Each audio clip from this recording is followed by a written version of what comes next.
10 വയസ്സായ മകന്റെയും പെറ്റ ഉമ്മാന്റെയും ഇടയിൽ കിടത്തത്തിൽ വേർപിരിക്കണം. ഒരു റൂമിൽ തനിക്കാൻ പറ്റൂല. ഉമ്മയും വിവാഹപ്രായമെത്തിയ മകനും ഒരു ബാപ്പയും വിവാഹപ്രായമെത്തിയ മകളും ഒരു റൂമിൽ തനിക്കരുത്.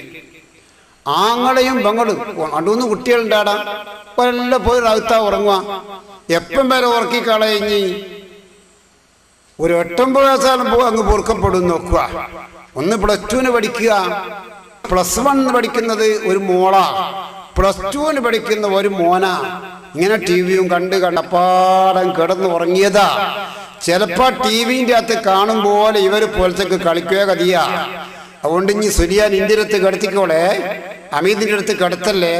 എന്താ ഉസ്താദ്, ആങ്ങളെ ബങ്ങളെ ഒന്നായിട്ട് കിടക്കണ്ട.